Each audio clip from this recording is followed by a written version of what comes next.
Assalamualaikum warahmatullahi wabarakatuh. Om Swastiastu, Namo Buddhaya, salam, salam sejahtera, salam kebajikan.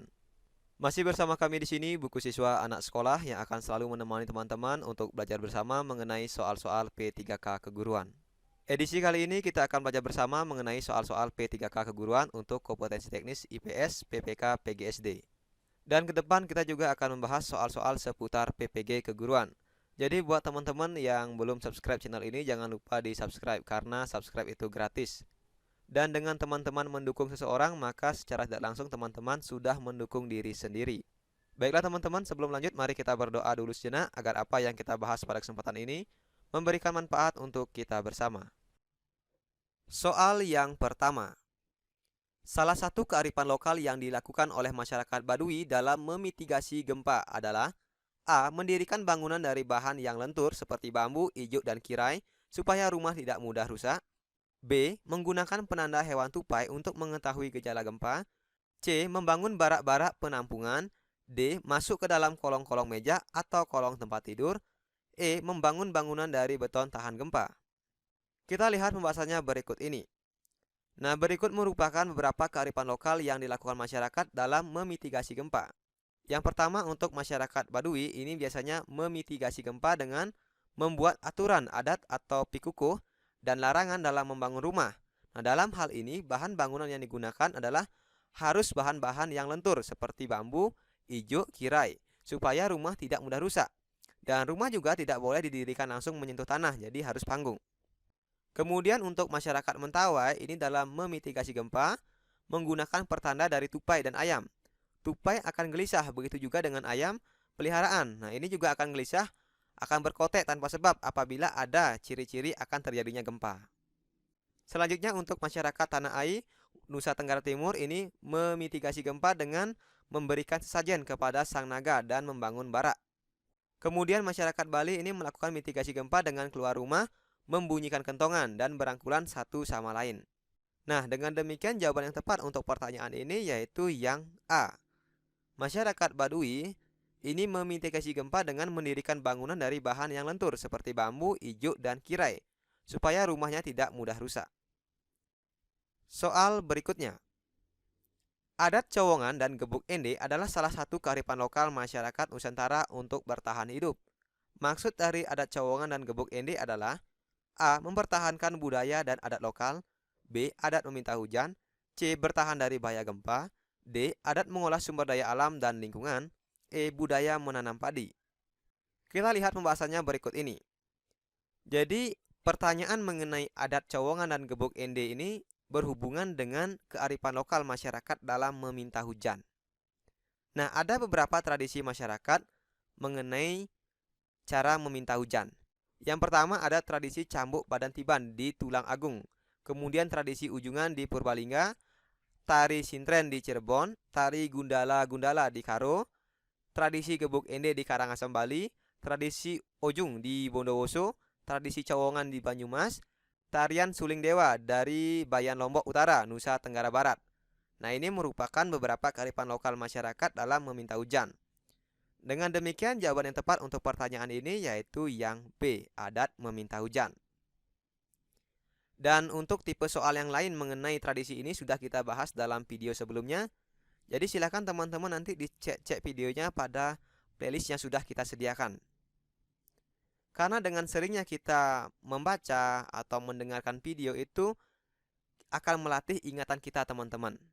Jadi silakan perbanyak melatih ingatan dengan membaca. Atau mungkin yang hobi belajar dengan menonton video silahkan diputar ulang. Atau yang mungkin dengan cara mencatat silahkan di screenshot nanti dibuat catatannya. Soal berikutnya. Lagu daerah yang berisikan melestarikan budaya. A. Bungong Ji Umpa. B. Jali Jali. C. Yamko Rambe Yamko. D. Badindin. E. Soleram. Nah, kita lihat pembahasannya berikut ini. Jadi ada beberapa lagu daerah yang terkenal dan setiap lagu daerah itu memiliki makna masing-masing.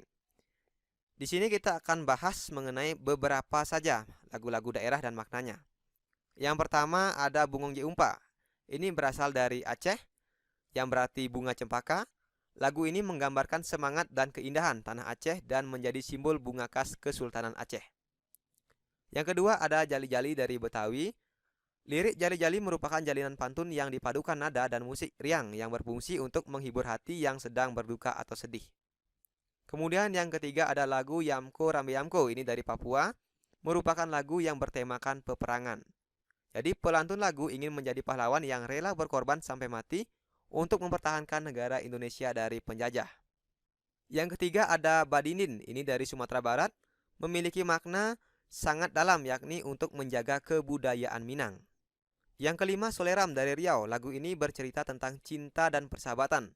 Nah, arti lain dari lagu ini yaitu pesan orang tua kepada anaknya untuk menjaga tali silaturahmi dengan siapapun. Yang keenam, Tokecang dari Jawa Barat. Lagu ini menceritakan tentang orang yang serakah dan tidak mau berbagi dengan orang lain. Nah, dengan demikian, lagu yang berisikan pelestarian budaya yaitu lagu yang D. Badindin dari Sumatera Barat. Soal berikutnya. Pernyataan di bawah ini yang tepat mengenai kerjasama ekonomi internasional adalah A. Pertukaran pelajar antar negara, B. Ekspor impor barang dagang, C. Pelaksanaan SEA Games, D. Pelaksanaan Konferensi Asia Afrika, E. Pelaksanaan Festival Film ASEAN. Kita lihat pembahasannya berikut ini. Nah, cakupan kerjasama ekonomi internasional ini meliputi perdagangan internasional yaitu ekspor dan impor itu sendiri. Kemudian pertukaran sarana atau faktor produksi termasuk tenaga kerja. Kemudian ada hubungan utang piutang. Nah, ini berhubungan dengan ekonomi. Nah, dengan demikian jawaban yang tepat untuk pertanyaan ini sangat jelas yaitu yang B. Ekspor impor barang dagang. Kalau pertukaran antar pelajar ini pendidikan. Pelaksanaan SEA Games ini pekan olahraga, budaya berarti. Kalau pelaksanaan konferensi Asia Afrika ini politik. Pelaksanaan festival film ASEAN ini juga masuk budaya. Soal berikutnya. Indonesia kaya akan keberagaman makanan tradisional. Berikut ini makanan tradisional yang terbuat dan berbahan wortel dan toge adalah A. Gudeg dan pempek, B. Meu seukat dan lek tausuan, C. Kohu-kohu dan aunu senebre, D. Meu seukat dan kohu-kohu, E. Pastel dan lumpia. Untuk menjawab soal ini kita lihat dulu pembahasannya. Di soal kita diminta makanan tradisional yang terbuat dan berbahan wortel dan toge. Nah, kita mulai yang pertama. Ada gudeg dan pempek. Gudeg ini berbahan dasar yaitu nangka muda dan telur ayam. Nah, gudeg sendiri merupakan makanan khas yang berasal dari Jogja. Sedangkan pempek berbahan dasar daging ikan, tepung sagu. Nah, ini berasal dari makanan khas Palembang. Kemudian yang kedua, untuk makanan meuseukat ini berbahan dasar nanas, telur, tepung terigu. Nah, merupakan makanan khas yang berasal dari daerah Aceh. Selanjutnya makanan lek tausuan. Nah, ini berbahan dasar kacang hijau kupas. Dan makanan ini berasal dari daerah Pontianak. Kemudian yang ketiga, ada makanan tradisional yaitu kohu-kohu. Kohu-kohu sendiri berbahan dasar ikan kembung, tauge, dan kelapa.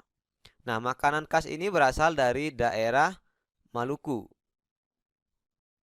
Selanjutnya untuk makanan khas Aunu Sinebre, ini berbahan dasar ikan teri, nasi, dan batang talas. Makanan khas ini berasal dari daerah Papua. Yang keempat, ada pastel dan lumpia. Adapun bahan dasar untuk membuat pastel yaitu tepung terigu, wortel, dan toge. Lumpia juga sama, berbahan dasar tepung terigu, wortel, dan toge. Nah, untuk pastel dan lumpia ini tidak saya buat asal daerahnya. Karena pada dasarnya pastel ini merupakan makanan hasil dari kombinasi kebudayaan luar dengan kebudayaan Indonesia yang sudah tertanam dari ratusan tahun lalu. Jadi pastel ini sendiri sampai ke Indonesia itu pada masa penjajahan Portugis dan Spanyol. Kemudian makanan pastel ini diadopsi oleh orang-orang Indonesia dengan cita rasa Indonesia. Begitu juga lumpia. Lumpia ini merupakan makanan perpaduan dari khas Tiongkok dengan orang-orang yang ada di Semarang. Nah, sehingga dari perpaduan ini dikombinasikan, maka lumpia ini nanti memiliki ciri khasnya. Misalnya dari lumpia Semarang gimana ciri khas rasanya, cita rasanya. lumpia Bogor gimana cita rasanya. Jadi pastel dan lumpia ini merupakan makanan tradisional yang sudah ada di Indonesia sejak ratusan tahun lalu, tetapi ini hasil dari perpaduan dengan makanan tradisional bangsa lain. Nah, sesuai pertanyaannya di sini, makanan tradisional yang berbahan wortel dan toge. Jadi sangat jelas, jawaban untuk pertanyaan ini yaitu yang E, pastel dan lumpia. Nah, khusus untuk pertanyaan jenis ini, nanti silakan teman-teman kembangkan juga pertanyaannya ke jenis-jenis makanan yang lain. Misalnya ada makanan tradisional yang berbahan dasar lunak seperti papeda, itu kan lunak itu. Kemudian ada yang berbahan dasar kering, nah seperti lumpia ini kan kering. Silakan teman-teman kembangkan nanti. Karena soal ini keluar dalam tes tahap 1. Siapa tahu di tes berikutnya itu nanti keluar dari jenis makanannya. Ada yang berbahan dasar kering, berbahan dasar basah. Nah, siapa tahu seperti itu kan. Karena kita ketahui soal-soal itu ada ribuan teman-teman. Dan itu diacak. Jadi kita harus ya memilah mana yang harus kita pelajari sesuai dengan apa yang sudah keluar dari teman-teman. Dari FR, dari kisi-kisi Kemdikbud, itu kita pelajari. Kemudian untuk jenis budaya ini sendiri, ini juga ada nanti yang berhubungan dengan lagu-lagu daerah. Nanti silakan juga teman-teman cari. Nah, teman-teman, mungkin cukup sekian dulu latihan materi kali ini berkenaan dengan kompetensi IPS untuk keguruan PGSD. Jadi kita belajarnya sedikit demi sedikit saja, yang penting kita setiap hari dapat belajar. Nah, kalau belajar banyak-banyak tidak kita serap itu percuma teman-teman.